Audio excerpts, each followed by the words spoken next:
Bienvenue sur le monde des petits rêveurs, là où chaque conte t'ouvre une porte vers l'imaginaire. Installe-toi confortablement, l'histoire va commencer. Le petit chevalier du nom.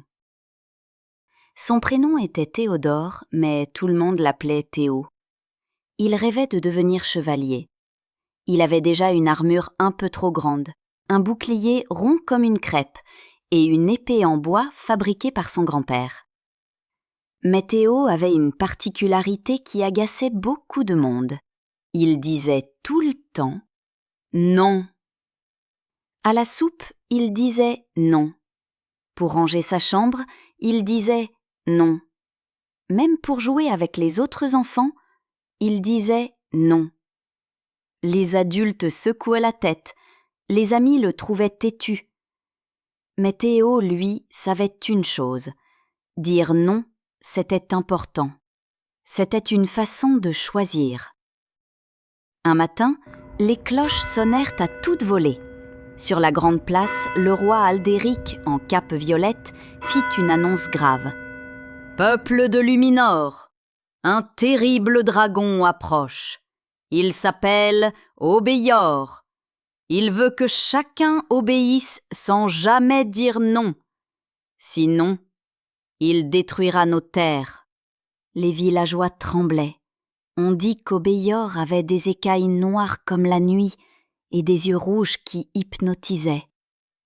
Alors le roi demanda « Qui se porte volontaire pour lui obéir et sauver le royaume ?» Tous levèrent la main.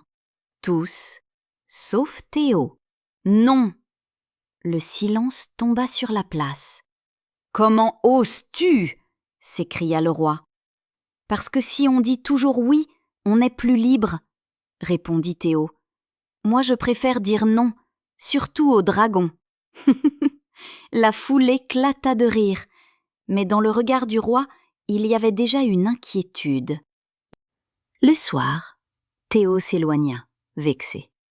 Il marcha jusqu'à la forêt interdite. Là, il rencontra une vieille femme en robe étoilée, portant une lanterne. « Bonjour, petit chevalier, » dit-elle.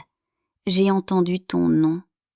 Je m'appelle Mirabelle. » Théo baissa les yeux. « Tout le monde se moque de moi. Et pourtant ton nom est une grande force, » dit Mirabelle. « Tiens, prends ceci. » Elle lui donna une pierre bleue brillante. C'est la pierre du libre choix. Elle t'aidera à comprendre que dire non peut sauver. Mais attention, il faudra du courage. Théo serra la pierre. Peut-être qu'un non pouvait être une arme. Quelques jours plus tard, un rugissement fit trembler la vallée. Le dragon apparut, ses ailes immenses cachant le soleil. « Obéissez-moi, agenouillez-vous » Tous les chevaliers tombèrent à genoux. Tous, sauf Théo. « Non !» cria-t-il, debout, les poings serrés. Le dragon plissa les yeux. « Comment oses-tu résister ?»« Parce que je suis le chevalier du non. » Les villageois retinrent leur souffle. Le dragon approcha, grondant. « Si tu continues, je détruirai ce royaume. » Alors, non, 1000 fois non. Obéior, intrigué, décida de tester Théo. « Si tu dis oui, je t'offrirai de l'or. » « Non. Si tu dis oui, tu seras le plus grand chevalier. » « Non. Si tu dis oui, tu pourras voler. » « Non. » À chaque non, la pierre brillait plus fort.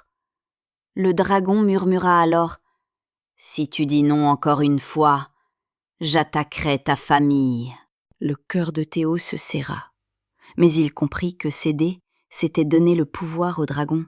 « Non, et tu ne leur feras jamais de mal. » La pierre s'illumina comme une étoile. Obéior rugit de rage. Ses flammes déchirèrent le ciel. Les murailles tremblaient, les villageois criaient, les chevaliers restaient prisonniers de son sort. Mais Théo tint bon. La lumière de la pierre devint un bouclier. Chaque non lançait une flèche de lumière contre le dragon. « Tu ne peux pas me commander !» cria Théo. Personne ne me résiste, hurla Obéior. Moi si, parce que je sais dire non. Le dragon recula, aveuglé. Dans un dernier rugissement, il s'envola et disparut. Le calme revint. Les villageois acclamaient Théo. Vive le petit chevalier du non! Le roi sortit du palais, impressionné. Petit Théo, tu as sauvé le royaume là où mes chevaliers ont échoué. Ton non était en réalité un oui à la liberté. Une fête immense fut organisée. Des fanfares jouèrent, des feux d'artifice éclatèrent, et Théo reçut une médaille gravée d'un seul mot « Non ». Le lendemain, les enfants vinrent lui demander « Tu veux jouer avec nous ?» Théo sourit. « Oui !» Tout le monde éclata de rire, car Théo avait compris « Dire non, ce n'est pas être contre tout, c'est choisir ce qui compte vraiment. » Et depuis ce jour, il fut appelé le petit chevalier du non. Apprendre à dire non, ce n'est pas être têtu, c'est savoir écouter son cœur, protéger sa liberté et faire ses propres choix. Bonne nuit mes petits rêveurs. Vous venez d'écouter une création originale, Le Monde des Petits Rêveurs. Si tu as aimé voyager avec nous, pense à t'abonner à la chaîne, à liker, à activer la cloche pour ne rien manquer et à partager. Tu peux aussi nous laisser un petit commentaire. Et qui sait, peut-être que la prochaine aventure sera la tienne. À très vite pour une nouvelle histoire.